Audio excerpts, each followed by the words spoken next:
pregunta hoy dice este correo que llegó. ¿Cómo se hace? Es muy simple y directo. Dice, ¿cómo se hace para soltar a alguien que no te elige? Básicamente la pregunta dice, ¿cómo se hace para no elegir el que no te elige? ¿Cómo se hace para decirle que no al que te está diciendo que no cuando uno quiere que le diga que sí? Generalmente esto es algo que nos suele pasar mucho en la adolescencia, ¿verdad? En la adolescencia, en los primeros años, cuando empezamos a descubrir el amor, que no tenemos tanto discernimiento de cómo llevar adelante las relaciones, solemos distraernos y solemos elegir a alguien que no nos elige y seguimos insistiendo. Digamos que esto es normal que se nos dé en esa etapa de la vida. Pero cuando estamos un poco más maduros y estamos intentando crear una relación y seguimos eligiendo a alguien que no nos elige, pues el problema está de nuestro lado. Generalmente pensamos que el problema está en el otro lado, en que no nos elige. Entonces digo esto porque la evidencia la tengo, ¿no?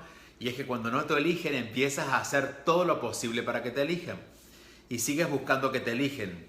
Y sigues cambiando para que te elijan y finalmente no te eligen, la frustración se agranda cada vez más. Pero eso va dejando una gran herida en nosotros. Y esta es la respuesta para esta persona, para quienes están llegando. La pregunta es, ¿cómo hacer para no elegir a quien no te elige?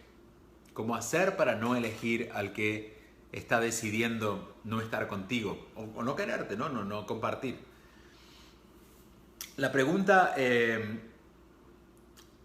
creo que no tiene que ver con el otro, creo que no tiene que ver con qué hacer con el otro, sino que qué hago yo, qué quiero hacer con eso. Esto es algo que hemos tocado algunas veces. No es la primera vez que tocamos este tema, pero sí quería usar esa pregunta hoy porque creo que nos toca a todos, decía al principio del video, de alguna manera. Hay una pregunta que suelo hacer en relaciones que funcionan y es dejar de preguntar qué te pasa para preguntar qué me pasa. Entonces esto vale para este caso también, y es ¿qué me pasa a mí que sigo eligiendo a quien no me elige? ¿Cuánto poco valor creo que tengo, para seguir insistiendo en que me mire el que no quiere mirarme? ¿Cuán caprichoso soy? ¿Cuánta necesidad tengo de darme contra la pared en una relación? Entonces, esta es la primera respuesta. La primera respuesta es mirarme a mí, preguntarme qué me pasa a mí, que sigo eligiendo a quien no me elige. Generalmente, y en base a lo que he visto o he aprendido, en base a las experiencias que he visto, ¿no? Y en la mía propia, generalmente tiene que ver con los primeros años. Cuando hemos aprendido el amor, y lo que voy a decir es curioso, pero tiene cierta lógica. Cuando hemos aprendido el amor a partir del rechazo, seguimos eligiendo maneras de amar que nos lleven al rechazo. Y esto no es anormal en nuestra cultura. Generalmente la relación con nuestros padres o la relación con nuestras primeras parejas, en todo caso, las primeras formas de amor, ha tenido que ver con eso.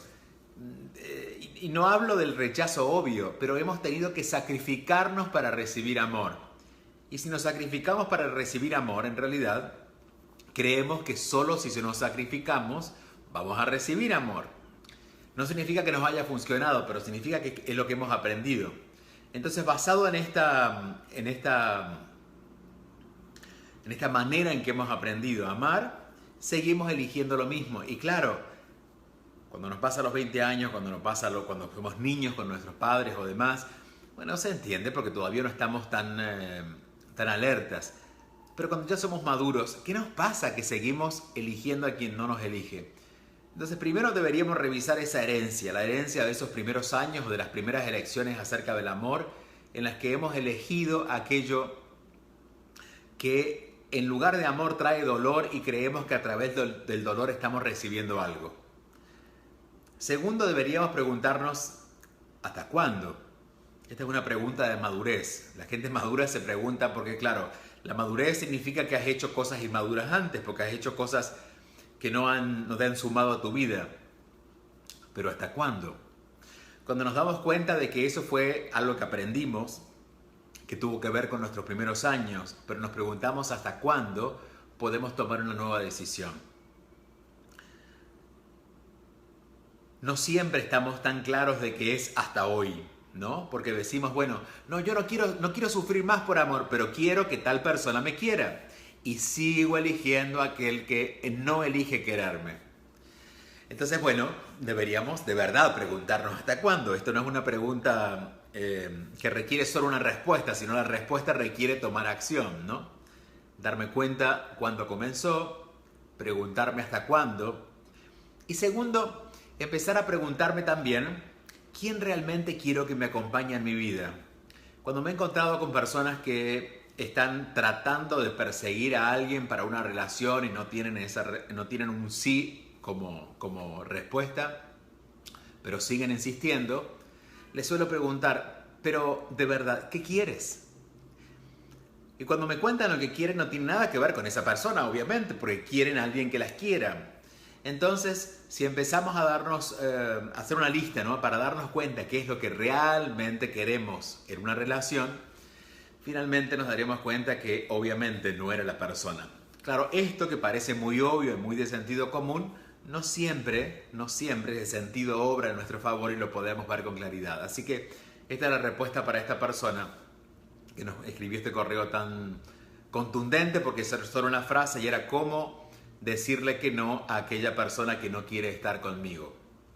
Revisando por qué, de dónde lo aprendí, revisando hasta cuándo quiero seguir haciendo eso y entendiendo qué es lo que realmente quiero, comprendiendo claramente qué es lo que realmente quiero en una relación. Y cuando vea que la relación que quiero no corresponde con esta persona, es obvio, que es lo que los amigos nos suelen decir, ¿no? Siempre en estas cosas los amigos suelen ver lo que nosotros no podemos ver, pero claro, las relaciones a veces nos nublan emocionalmente y no podemos mirar más allá. Todos en algún momento hemos pasado por situaciones, todos, la mayoría de nosotros hemos pasado por situaciones de querer insistentemente a alguien que no nos quiere. Cuando pasa a los 20, cuando pasa a los 18, los 17, es normal porque estamos aprendiendo. Cuando nos pasa, cuando ya estamos maduros, deberíamos hacernos estas 3 preguntas para decir, bueno, ¿dónde lo aprendí? ¿Hasta cuándo? ¿Qué es lo que realmente quiero? Estoy en San Francisco, lo que están viendo detrás es una partecita de San Francisco. Mañana les voy a subir un poco de fotos. He estado visitando la ciudad, la primera vez que llegaba a San Francisco. Por momentos he sentido que estaba en Montreal, no solamente por el clima, sino porque la ciudad en realidad se parece. Y también por momentos he sentido que no estaba en Estados Unidos, porque en realidad es una ciudad muy diferente a la media, ¿no?, de cultura de Estados Unidos. Y con esto voy a hablar un poquito mal de todos los que vivimos en Estados Unidos, pero una ciudad muy amable, de gente muy respetuosa.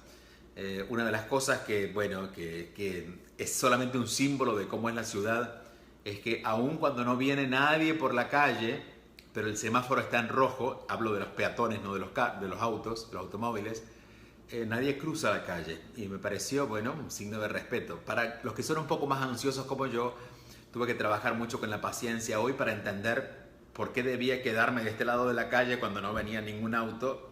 Pero bueno, esto me había pasado solamente en Londres. Así que entendí que San Francisco es una de esas ciudades que tienen que ver con lo mejor de los seres humanos. Así que a todos los que estén en San Francisco, felicidades por ser así.